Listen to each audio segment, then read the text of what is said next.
Chapter 1. Earth. Deep in the clutches of the mid-19th century poem she had to memorize for an English class, Casey absently scratched the back of her leg with her foot and tried to focus on the words before her. Unfortunately, the large quantities of spiced rum she'd consumed with her roommates last night had turned her brain into mush. It was finals week, and tomorrow she'd take the last test she needed to before she went back home for the summer. She was mad at herself for getting drunk, but her roommates had all taken their last finals yesterday and celebrated the end of their sophomore year by getting wasted. In a way, it wasn't even her fault. They had guys from the frat next door physically pick her up from her porch and carry her across the street to the party. If anything, she was a victim-ish. Sort of. The guys from the football team and swim team had been doing a wet sausage contest for charity. How in the world could she not want to watch a wet underwear contest? She'd been so good all semester, studying diligently instead of trying to date. She deserved a little sexy time, even if it was spent staring at drunk guys in their underwear doing the bump and grind. At the very least, she'd gotten a good laugh out of it. Most of the guys were average, but there was one tall, skinny kid on the swim team who packed some serious dick. When the girls at the party saw him, they went wild. Poor guy was blushing hard enough that she worried about him having a stroke. Not wanting to think about last night anymore, she sipped the triple espresso her awesome roommate, Kimber, grabbed for her during her morning run. Unlike Kimber, Casey couldn't imagine doing anything more than stumbling around for a couple hours in her pajamas, feeling like crap. The bitter taste of the rich coffee filled her mouth and reminded her that she hadn't even bothered to brush her teeth. When she realized she'd slept until 9 o'clock that morning, immediate panic set in, and she stumbled to the bathroom before diving into all the crap she had to try to memorize. Her eyes were still gummy with sleep, but she forced her wandering attention on the book. She could do this. Life was going well, but she was really focused on her goal of someday managing a 5-star resort in some exotic location. She sighed with longing at the thought of living somewhere other than Michigan, somewhere it didn't snow, someplace exotic where she could do new things, taste new foods, and give other people the kind of vacation experience they deserved. If she did well on her tests, she'd have a better chance of earning a recommendation from one of her professors that would get her into a kick-ass internship in Bali. The image of her lying on the beach was so clear for a moment, she swore she felt the sun on her back. No more shoveling snow nearly every day from December until April. No more freezing her ass off while digging her car out of the snow. No more fish belly, pale skin 9 months of the year. Ah, bliss. But all the wishing in the world wouldn't help her pass this class, so she lightly smacked her cheeks in an effort to wake up. She was still in her pink jammies and an old sports bra, her long black hair up in a messy bun, downing the espresso as fast as she could, while praying to the gods of caffeine to wake up her hungover brain. Finally, her gaze focused and stayed on the poem, her lips moving as she read it to herself. She closed her eyes and whispered the last stanzas of the poem while chewing on her pen, striving to give the words depth and meaning.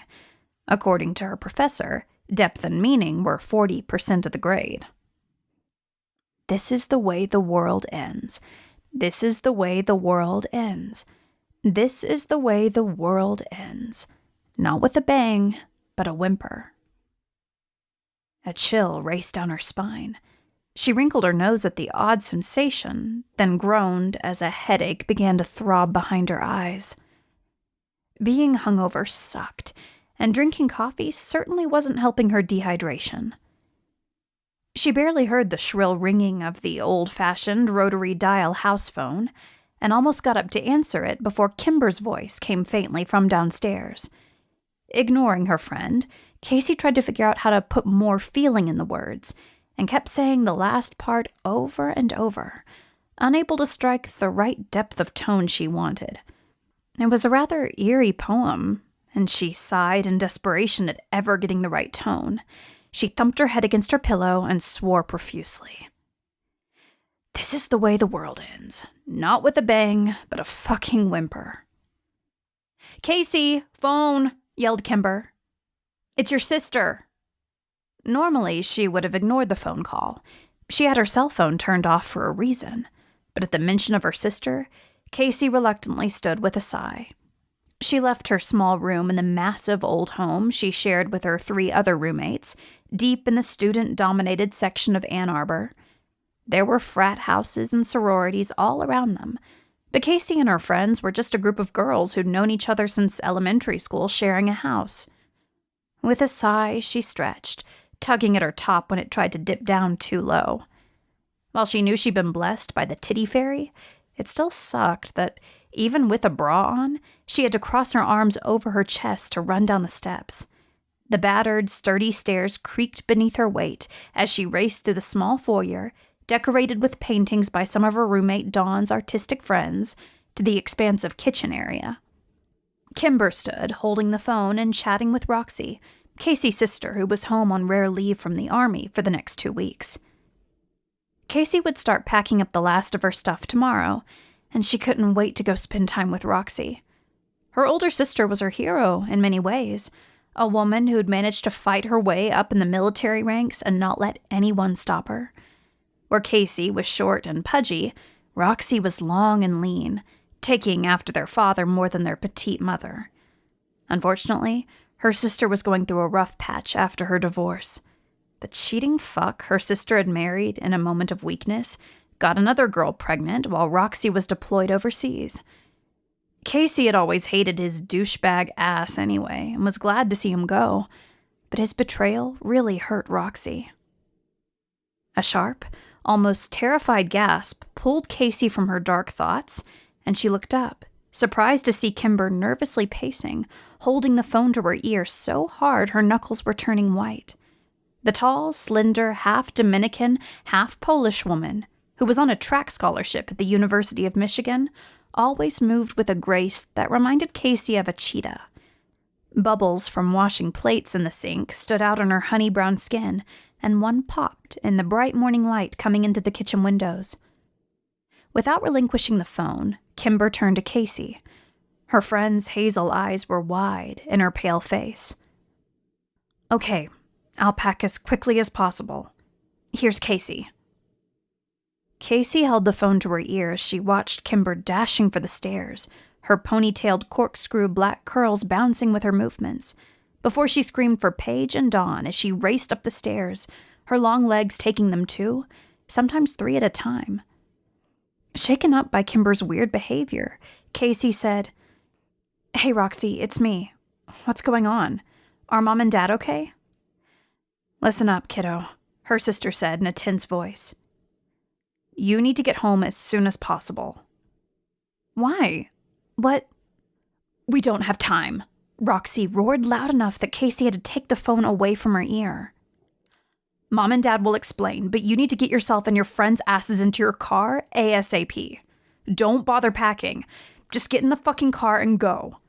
Once you're back in Chelsea, stop and get some gasoline at the gas station closest to the house. Buy and fill up as many of those emergency gas cans as you can fit in your truck. Dad has enough bottled water in the garage to last a month. He's out at the gun shop right now getting bullets. And hopefully everything will be back to normal in a couple weeks. World's about to go to hell, little sister."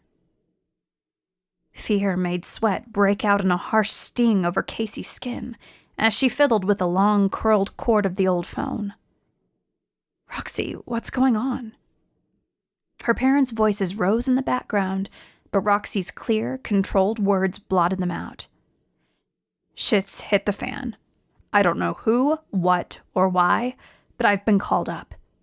Something about martial law being instituted." "Should you be telling us this?" Casey whispered. "I don't want you to get in trouble." Roxy's laugh made the hair stand up on Casey's arms. "Fuck that. You're my family, and I have a feeling warning my family won't even make anyone bat an eye in 24 hours. Look, I have more calls to make. Just get your ass home before martial law goes public and you're stuck in Ann Arbor with a bunch of fucking hippies who suddenly can't get their non-fat, half-calf mocha javicino made from beans dried in the sun on the thighs of beautiful young island women. They're gonna be scared, and they're gonna get stupid. Think Lord of the Flies with deadheads and geeks. I don't want you there when it happens. I want you home with Mom and Dad now. I love you.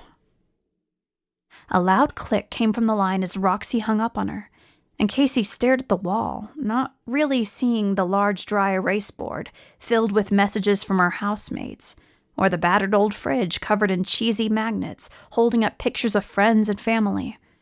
Her mind was going so fast that her body had stalled, only her autonomic nervous system keeping her breathing. Roxy was scared, and that terrified Casey.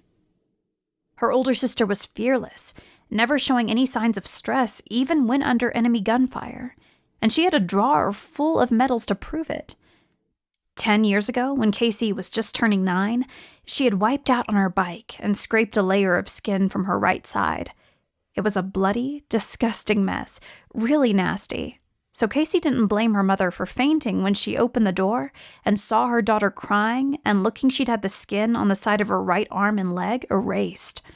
Her 16-year-old sister had been the one who not only got Casey into the car after giving her basic first aid, but also revived their mother with smelling salts. Even when faced with an unconscious mother and a screaming, bloody little sister, Roxy hadn't appeared the least bit ruffled, more annoyed with their mom fainting than anything else. If Roxy was scared, that meant shit was really, really bad. "Casey!" Kimber yelled from right next to her, startling Casey into dropping the phone, now buzzing with a busy signal. She turned and found Kimber, still in her silky pink running shorts and black tank top, standing with Dawn and Paige. Dawn, a slender, pretty redhead with a mass of freckles, stood there with her backpack and bag stuffed to overflowing with clothes and books, while Paige, a plump, cute, blue-eyed brunette, chewed nervously on her thumbnail, her bag stuffed full but not overflowing. Paige and Dawn were still in their pajamas, and Kimber grabbed Casey's purse off the counter, then shoved it at her. "We gotta go, now." "Yes," she whispered. "We have to go." Dawn strode over to her and lightly smacked the side of her face. "Wake up, Casey. We need you to drive us home. You're the only one with a car." "Right, home." Her roommates dragged her out the front door, and as they got to the big porch with its old couch and tables still littered with the red cups from last night's drinking, she tried to turn back. "Wait, my homework." "Fuck your homework," Kimber snarled in a low voice as she looked up and down the quiet street, with its big old homes now used mostly by students. Lots of porches still bore the remains of a night spent drinking, showing that Casey wasn't the only one stressed out about finals. How many of their friends were going to be trapped here? She should run up and down the street and try to warn them, but she couldn't. She promised Roxy she would get herself and her friends out. Kimber said in a low voice, "Roxy said school was probably going to be canceled." "What?" By this point, they'd reached Casey's reliable old car, and her friends piled in while she went through the motions of getting in and starting the car, more out of habit than rational thought. Trying to clear her head, Casey took a shuddering breath. "What did my sister tell you?" Kimber snapped on her seatbelt and ran a shaky hand over her hair. "Just that shit had hit the fan, and we needed to get home." "Do you think it's terrorists?" Paige asked in a low voice from the back seat. They all remembered 9/11, even if they were young when it happened. Terrorists had become the ultimate boogeyman of U.S. culture, malevolent creatures seemingly bent on destroying the American way of life. Her heart sank as she tried to imagine what would happen if they went to war again. Shit. If that happened, it might be a long time before she saw Roxy. Dawn leaned forward and growled out, "Drive." Giving herself a mental shake, Casey returned her focus to the present. Okay, she needed to get her head on straight. She'd had her time to freak out. Now she needed to get her shit in gear. She wasn't just responsible for herself, but also for the friends she loved like family. Right. Drive. Do me a favor and call a couple of our friends. Don't waste time trying to win them over. Just tell them to get the fuck out as quickly as they can and hope that someone listens. Same with your families, though I'm sure my mom and dad have already contacted your parents. Maybe if they get a phone call from both of you, they'll take whatever it is seriously. It didn't take them long to get out of Ann Arbor and head west, and they were soon on the freeway speeding past corn and soybean fields to the nearby small town of Chelsea where they'd all grown up. Thank goodness no cops were around, because Casey was doing 95 down the clear stretch of road in her junky old car. They all looked around as she drove, trying to find something unusual, something to tip them off to some imminent, terrible disaster. Casey had gotten over her shock, and she listened to her friends talking to their loved ones on the phone, each passing along the warning that something bad, really bad, either had happened or was about to happen. As soon as they mentioned Roxy's name, whoever they were talking to would stop arguing, and they would move on to the next person on their list. Evidently, Casey wasn't the only one who thought Roxy was a badass. Paige didn't have very many people to call.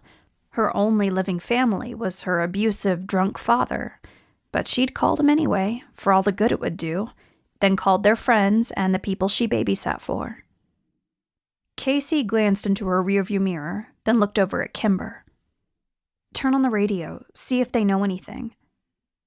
While Kimber flipped through the stations with a shaking hand, finding only music, morning talk shows, or commercials, Casey took the turn into her small town, and a little bit of her tension drained away. Surrounded by miles of farmland and fields, Chelsea was a very pretty place, the kind of small town that hadn't changed much in the last 100 years. Outside of town, the homes were spread out, and there was a good-sized state park with a lake where she swam when she was growing up. The main street was filled with quaint shops and well-maintained buildings that the Chelsea Historical Society kept watch over, making sure the current owners didn't do anything to take away from the character of the town. As she drove down the street, she once again searched for signs of trouble among the cute shops and bright pots of blooming crocuses, but everything looked normal. If anything, Casey and her friends driving down the street in their pajamas, staring at everyone, was the most abnormal part of this idyllic scene. Casey's back itched, like someone was watching her, and she had to resist the urge to keep checking her rearview mirror, as though one of the 4 horsemen of the apocalypse was trotting behind her rear bumper. That long-buried fight-or-flight instinct was kicking in, and she swore her vision had somehow sharpened. She quickly pulled into the gas station and ran inside with her friends, hot on her heels. "Hey, Casey," Merle, the old man behind the counter she'd known since birth, said with a smile. "What's the rush?" For a moment, she debated telling him anything, but as she paid for the gas cans, she leaned forward and said in a low voice, "Merle, something bad has happened. I don't know what, but Roxy told me that she's been called off of leave because the government is about to declare martial law." He gaped at her for a moment, then began to laugh, his wrinkles bunching together as he smiled. "Good one. You almost had me going for a minute there." Grabbing the cans, she gave him one last look as she ran out the door. "Merle, I'm serious. Get your son here with your gun. If shit really has hit the fan, you're going to be mobbed with people soon." With his admonishments about a young lady not using that kind of language ringing in her ears, Casey hurried to her car and began to fill up the gas cans, leaving the other girls behind in the store while they bought up all the bottled water and non-perishable foods that the small store had. Casey was a little over halfway done when a high-pitched, deafening squall of static came from the station's overhead speakers. The sound startled Casey so badly she almost sprayed herself with gasoline before she released the trigger on the nozzle. The fumes from the spilled fuel burned her eyes as she put the nozzle into the gas can with a shaking hand, and nausea gripped her in a stomach-clenching cramp. Dogs in the surrounding neighborhood began to bark and howl, and Casey watched in stunned horror as birds began to fall from the sky. A sparrow landed nearby, fluttering its wings weakly, tiny black eyes still focused on the sky that had just rejected it. 3 loud bursts, like gigantic flamethrowers going off all around the world at once, rent the air, and Casey screamed. A moment later, an extremely deep, terrible noise vibrated through her, forcing the breath from her body and almost knocking her to the ground. She had no idea that sound could have weight, but this did, and she would later swear the atoms in her body shook around like dry beans in a can. The sound was brief, no more than half a heartbeat, but it felt like a century. Her body rang with an echo of the tone, and she dragged in first one harsh breath, then another. The digital readout on the gas pump went wonky, the numbers racing before it blanked out completely. Off in the distance, tires screeched, and the unmistakable crunch of metal hitting metal echoed in the air, followed by blaring horns. She took the now useless nozzle